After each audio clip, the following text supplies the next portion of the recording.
Bismillahirrahmanirrahim. Assalamualaikum warahmatullahi wabarakatuh. Rabbi israh li sadri wa yassir li amri wahlul 'uqdatam min lisani yafqahu qawli.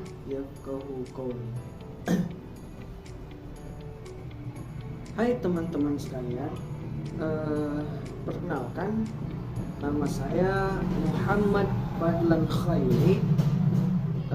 Saya dari kelas BPI B. Jadi pada video kali ini saya akan memaparkan materi dari mata kuliah bimbingan konseling individual dan kelompok. Baiklah teman-teman, langsung saja. Di sini saya akan memaparkan materi dengan judul tahap-tahap bimbingan kelompok dan konseling kelompok. Nah, jadi yang pertama itu ada namanya tahap-tahap bimbingan kelompok. Layanan bimbingan kelompok membahas topik-topik umum yang menjadi kepedulian bersama anggota kelompok. Sedangkan dalam layanan konseling, kelompok membahas masalah pribadi yang dialami oleh masing anggota kelompok. Nah, jadi pembahasan topik tersebut melalui suasana dinamika kelompok yang intensif dan konstruktif, diikuti oleh semua anggota di bawah bimbingan pemimpin kelompok atau konselor. Bimbingan kelompok ditujukan untuk mencegah timbulnya masalah pada siswa dan mengembangkan potensi diri siswa, yang mana dapat disimpulkan bahwa dalam bimbingan kelompok adalah suatu kegiatan kelompok yang dilakukan oleh sekelompok orang dengan memanfaatkan dinamika kelompok. Apa itu dinamika kelompok? Yaitu adanya interaksi, saling mengeluarkan pendapat dan kayak memberikan tanggapan, saran dan sebagainya. Nah, di mana pemimpin kelompok menyediakan informasi yang bermanfaat agar dapat membantu individu mencapai perkembangan yang optimal. Nah, adapun menurut Praetno, proses kegiatan bimbingan kelompok itu terdiri dari beberapa tahap, antara lain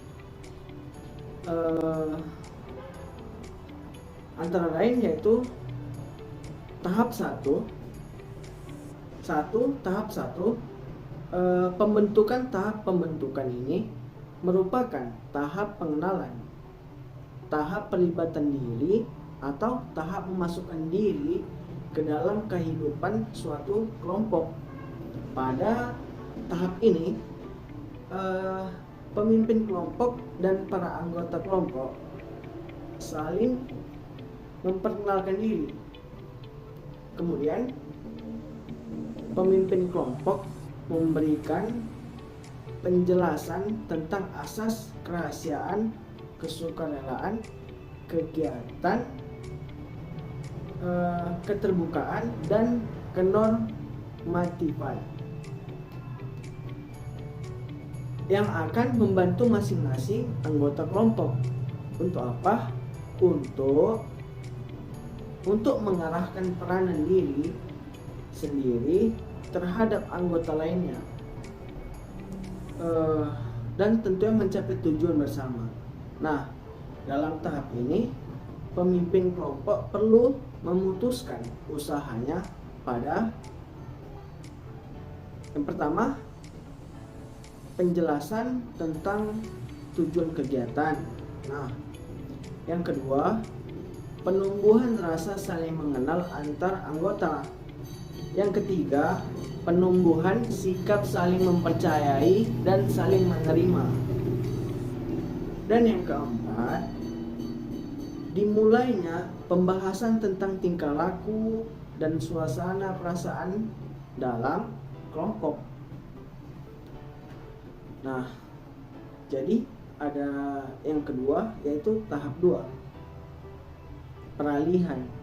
Peralihan tahap yang kedua dalam bimbingan kelompok adalah tahap peralihan. Nah, jadi tahap ini disebut juga sebagai tahap transisi. Nah, yaitu masa setelah pembentukan dan sebelum masa kerja atau kegiatan. Kemudian pada tahap ini, pemimpin kelompok menjelaskan peranan para anggota kelompok dalam kelompok bebas ataupun kelompok tugas. Nah, kemudian pemimpin kelompok menawarkan apakah anggota kelompok sudah siap untuk memulai kegiatan selanjutnya.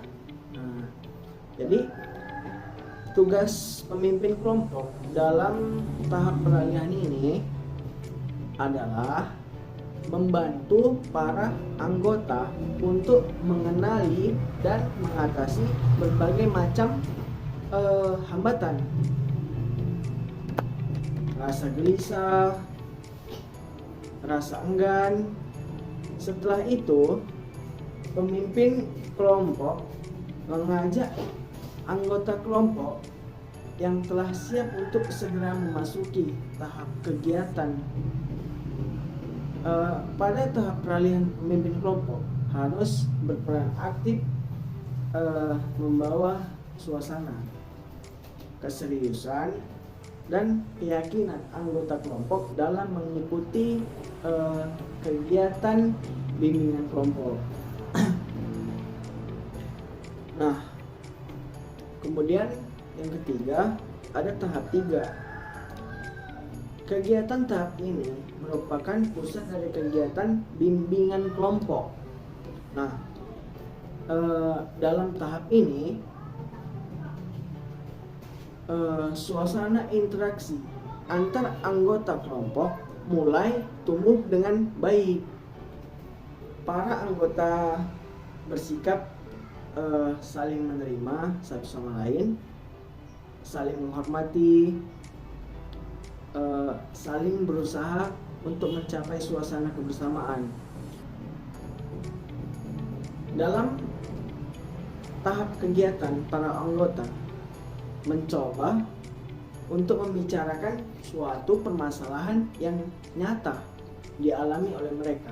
Nah, jadi pemimpin kelompok harus bertugas untuk mengamati dan menentukan arah dan tujuan yang diinginkan dari permasalahan yang mereka bicarakan. Nah, dan adapun yang keempat, yaitu tahap yang keempat, pengakhiran. Pada tahap pengakhiran, jadi yang keempat, tahap pengakhiran, kegiatan kelompok dipusatkan pada pembahasan dan penjelasan mengenai bagaimana mentransfer apa yang telah dipelajari anggota dalam kelompok ke dalam kehidupannya di luar lingkungan kelompok. Nah, peranan pemimpin kelompok di sini adalah memberikan pengetahuan terhadap hasil-hasil yang telah dicapai oleh masing-masing anggota kelompoknya. Nah,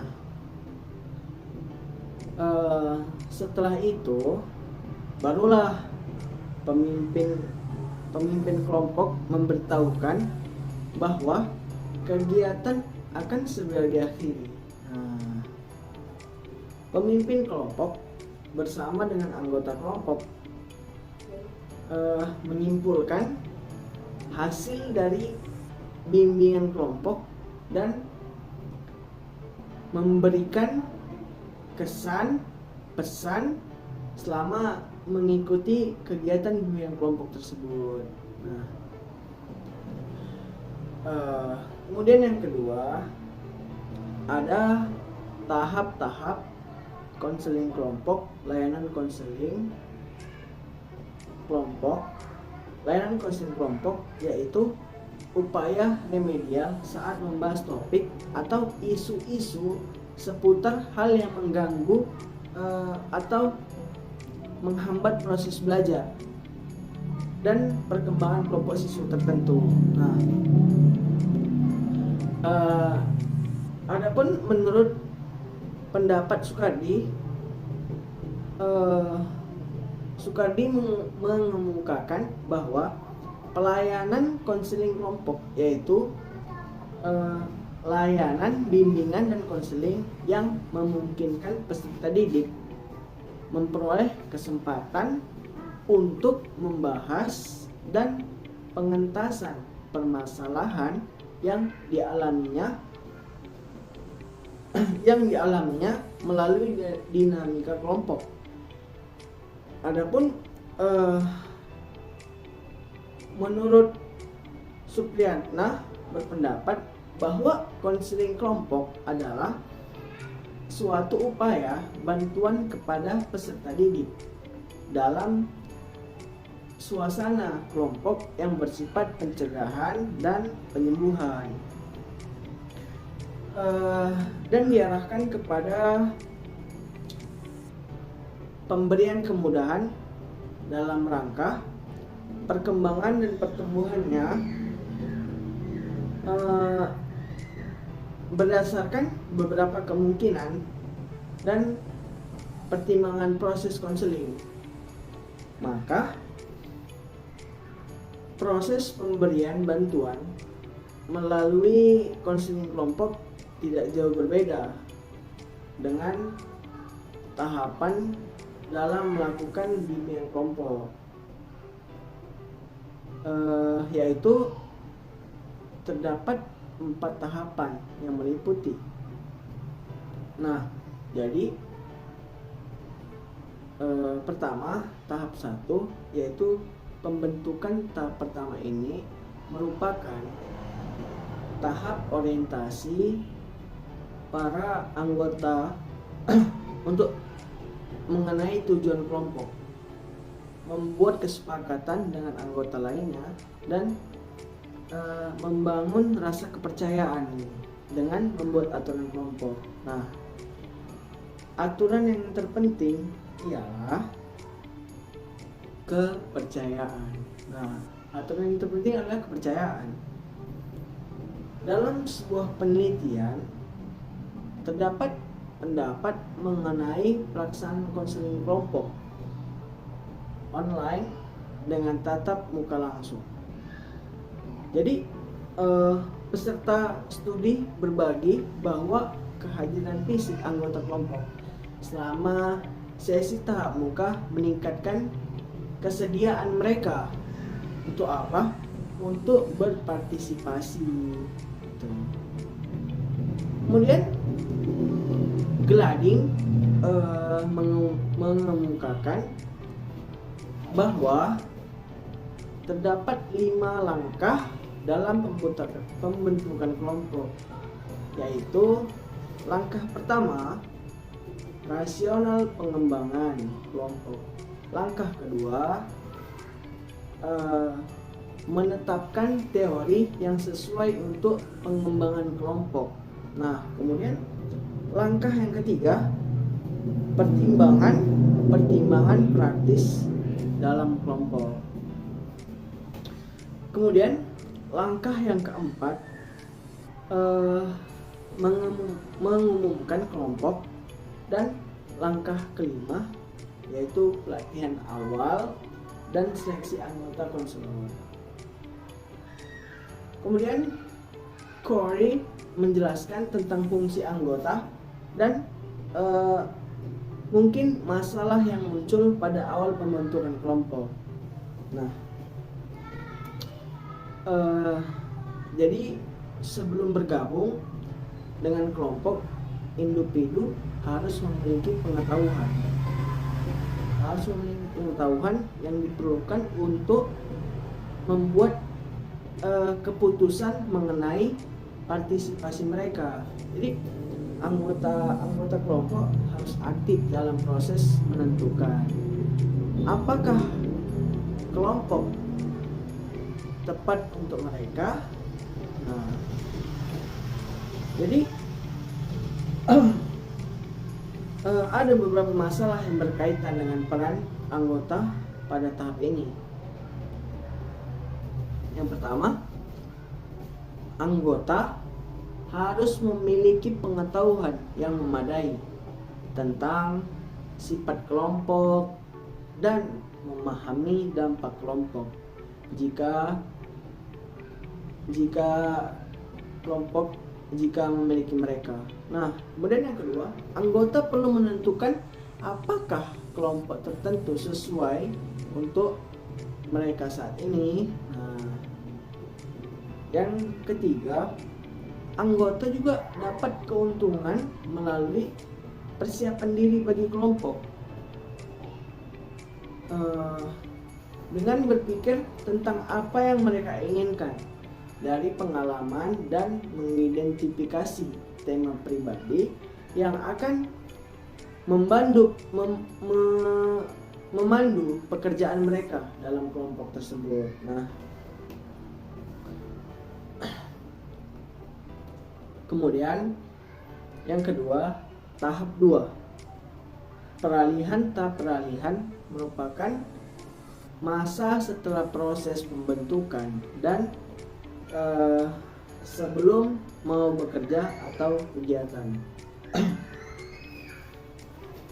Dalam suatu kelompok, tahap transisi membutuhkan 5% sampai 20% dari keseluruhan waktu kelompok. Tahap ini yang merupakan proses 2 bagian yang ditandai dengan ekspresi, sejumlah emosi, dan interaksi anggota. Pada tahap peralihan itu dimulai dengan masa badai, yang mana anggota mulai bersaing dengan yang lain dalam kelompok untuk mendapatkan tempat, kekuasaan dalam kelompok. Nah, ini aspek yang bersifat tidak tentu dari kelompok meliputi perjuangan untuk mendapatkan kekuasaan dan kontrol baik yang terlihat maupun yang tidak terlihat. Masa badai, apa itu masa badai? Masa badai adalah masa munculnya perasaan-perasaan kecemasan. Nah, kayak pertentangan, adapun pertahanan, ketegangan, konflik, konfrontasi, atau transparansi. Nah, selama masa ini kelompok berada di ambang ketegangan dan mencapai keseimbangan antara selalu banyak dan terlalu sedikit ketegangan. Dalam keadaan seperti ini, tentunya banyak anggota yang merasa tertekan gitu kan, atau resah, yang menyebabkan tingkah laku mereka tidak sama seperti biasanya. Nah, jadi adalah beberapa cara umum untuk mengatasi bentuk-bentuk masalah intrapersonal dan interpersonal selama masa ini, yaitu pertama, menggunakan proses peningkatan di mana anggota diminta berinteraksi secara bebas dan mantap. Yang kedua, meminta anggota mengetahui apa yang sedang terjadi. Dan yang ketiga, mendapatkan umpan balik anggota tentang bagaimana mereka melakukan sesuatu dan apa yang menurut mereka itu perlu gitu. Nah, jadi adapun yang ketiga yaitu tahap 3. Tahap kegiatan ini bertujuan untuk membahas suatu masalah atau topik yang relevan dengan kehidupan anggota secara mendalam dan tuntas. Nah, jadi tahap kegiatan sering disebut juga sebagai tahap bekerja, tahap penampilan, maupun tahap tindakan dan tahap pertengahan yang merupakan inti kegiatan konseling kelompok, sehingga memerlukan alokasi waktu yang terbesar dan keseluruhan kegiatan konseling kelompok. Kemudian Glading, seperti sama yang tadi, Glading menyatakan bahwa pada tahap pelaksanaan anggota kelompok saling terlibat satu dengan yang lain dan dengan tujuan individu maupun kolektif selama dalam tahap kegiatan konselor dan anggota kelompok merasa lebih bebas dan nyaman gitu dalam mencoba tingkah laku baru dan strategi baru karena sudah terjadi saling mempercayai satu sama lain gitu. Nah, jadi kelangsungan kegiatan konseling kelompok pada tahap ini amat tergantung pada hasil dari 2 tahap sebelumnya. Jadi jika tahap-tahap sebelumnya berhasil dengan baik, maka tahap kegiatan ini akan berlangsung dengan lancar gitu kan. Dan konselor tentunya sudah bisa lebih santai dan membiarkan para anggota kelompoknya itu sendiri gitu melakukan kegiatan tanpa banyak campur tangan dari konselor tersebut gitu. Jadi di sini prinsip Tutwuri Handayani dapat diterapkan, yang mana sehingga akan dapat menumbuhkan saling hubungan antar anggota kelompok dengan baik. Saling tanggap dan tukar pendapat berjalan lancar, saling tukar pengalaman yang berkaitan gitu kan dengan perasaan berlangsung dengan bebas. Nah, bersikap saling membantu, saling menerima, saling kuat menguatkan, dan saling berusaha untuk memperkuat rasa kebersamaan. Kemudian yang keempat, tahap 4, pengakhiran. Kegiatan suatu kelompok tidak mungkin ya kan berlangsung terus menerus itu tanpa berhenti. Nah, jadi setelah kegiatan kelompok memuncak pada tahap kegiatan kelompok ini kemudian menurun. Nah, dan selanjutnya kelompok akan mengakhiri kegiatan pada saat yang dianggap tepat. Jadi mengakhiri konseling kelompok dapat membuat para anggota maju dan mereka terus akan menjaga rasa persahabatan dengan anggota lainnya gitu. Nah, seorang konselor yang memimpin suatu kelompok tentunya harus sepenuhnya bertanggung jawab terhadap apa yang terjadi dalam kelompok tersebut. Nah, jadi adapun menurut Corey terhadap penghentian atau pengakhiran sama pentingnya seperti tahap permulaan pada sebuah kelompok, pada suatu kelompok gitu. Nah, selama pembentukan awal pada sebuah kelompok, anggota datang untuk saling mengenali atau sama lain dengan baik. Selama masa penghentian, para anggota kelompok memahami diri mereka sendiri pada tingkat yang lebih mendalam gitu. Jadi jika dapat dipahami dan diatasi dengan baik, penghentian dapat menjadi sebuah dukungan penting dalam menawarkan perubahan dalam diri individu.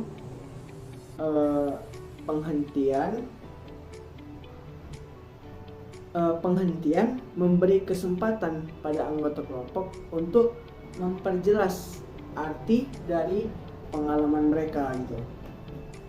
Nah, jadi untuk mengkonsolidasi hasil yang mereka buat dan untuk membuat keputusan mengenai tingkah laku mereka yang ingin dilakukan di luar kelompok dan dilakukan dalam kehidupan sehari-hari gitu. Nah, jadi selanjutnya menurut Corey merincikan tugas pemimpin kelompok atau konselor dalam tahap penutupan akhir ini. Yang pertama ada memperkuat perubahan anggota yang telah dibuat dan memastikan bahwa anggota memiliki informasi tentang sumber daya untuk memungkinkan mereka untuk membuat perubahan selanjutnya gitu. Nah, jadi yang kedua, teman-teman, membantu anggota dalam menentukan bagaimana mereka akan menerapkan keahlian tertentu dalam berbagai situasi dalam kehidupan sehari-hari. Termasuk membantu mereka untuk mengembangkan kontrak tertentu dan rencana aksi yang ditunjukkan pada perubahan. Kemudian yang ketiga, membantu anggota konsep apa yang sedang terjadi dalam kelompok dan mengidentifikasi kunci titik balik.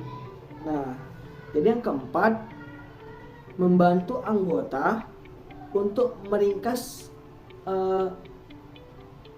perubahan mereka dan melihat kesamaan dengan anggota lain. Kemudian yang kelima, membantu peserta mengembangkan kerangka kerja konseptual yang akan membantu mereka untuk memahaminya, mengintegrasikan, menggabungkan, dan mengingat apa yang telah mereka pelajari dalam kelompok. Kemudian yang keenam, membuat rencana setelah pemeliharaan untuk anggota yang digunakan di lain waktu. Nah, jadi itulah teman-teman. Baiklah teman-teman, mungkin inilah materi-materi tadi yang dapat saya paparkan mengenai tahap-tahap bimbingan kelompok dan konseling kelompok, ya. Jadi jika teman-teman sekalian mendapati kesalahan dari kata-kata saya gitu kan, serta kehilapan dari bahasa saya maupun perbuatan, saya mohon ampun kepada Allah dan mohon maaf kepada teman-teman yang menonton.